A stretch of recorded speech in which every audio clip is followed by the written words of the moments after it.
দক্ষিণ কলকাতার বাঘা যতীনে হেলে পড়ল আস্ত একটি ফ্ল্যাট বাড়ি। তবে পুলিশ সূত্রে খবর, ওই আবাসনে আপাতত কোনো বাসিন্দা থাকছিলেন না, তাই বড় দুর্ঘটনা এড়ানো গিয়েছে বলে মনে করা হচ্ছে। তবে কি কারণে ওই ফ্ল্যাট বাড়িটি হেলে পড়ল তা এখনো স্পষ্ট নয়। খবর পেয়ে ঘটনাস্থলে পৌঁছন বিপর্যয় মোকাবিলা দল এবং পুরসভার আবাসন বিভাগের আধিকারিকেরা। পৌঁছান যাদবপুরের বিধায়ক দেবব্রত মজুমদার এবং স্থানীয় কাউন্সিলর তথা মেয়র পরিষদ সদস্য মিতালি বন্দ্যোপাধ্যায়। প্রাথমিকভাবে জানা গিয়েছে, ওই ফ্ল্যাট বাড়ির প্রতিটি তলায় দুটি করে ফ্ল্যাট রয়েছে। ফ্ল্যাট বাড়িটি একদিকে হেলে যাওয়ায় 17 ডিসেম্বর থেকে রক্ষণাবেক্ষণের কাজ শুরু করেন প্রমোটার সুভাষ রায়। ফ্ল্যাট বাড়ি হেলে যাওয়ার খবর শুনে দৌড়ে আসেন অনেকে। স্থানীয়দের একাংশের দাবি, শুভ অ্যাপার্টমেন্ট নামে ওই ফ্ল্যাট বাড়িটিতে আগেই ফাটল দেখা গিয়েছিল। সেই সময় পুরো কর্তৃপক্ষের তরফে ওই ফ্ল্যাটের বাসিন্দাদের সরিয়ে নিয়ে যাওয়া হয়। অভিযোগ, তারপরে আবার ওই ফ্ল্যাটে গিয়ে বসবাস করতে থাকেন অনেকে। ফ্ল্যাট বাড়িটি কলকাতা পুরসভার 99 নম্বর ওয়ার্ডের বিদ্যাসাগর কলোনিতে অবস্থিত। স্থানীয়দের দাবি, ফ্ল্যাটটি নিয়ম মেনে তৈরি করা হয়নি। ওই অঞ্চলে 3 তলা ফ্ল্যাট বানানোর অনুমতি দেয় পুরসভা।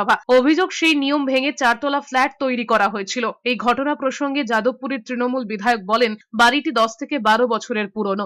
বাড়িটি হেলে গিয়েছিল। ফ্ল্যাট বাড়ির কর্তৃপক্ষ হরিয়ানার এক সংস্থার সাহায্য নিয়ে বাড়িটি লিফট করার চেষ্টা করেছিলেন, কিন্তু এই ধরনের কাজের ক্ষেত্রে অনুমতি নিতে হয়, সেই অনুমতি নেওয়া হয়নি। আস্ত ফ্ল্যাট বাড়ি হেলে পড়ায় এলাকায় আতঙ্ক ছড়িয়ে পড়ে। আশেপাশের এলাকা থেকে বহু মানুষ জড়ো হন। পুলিশ গার্ডরেল করে গোটা এলাকা ঘিরে দেয়।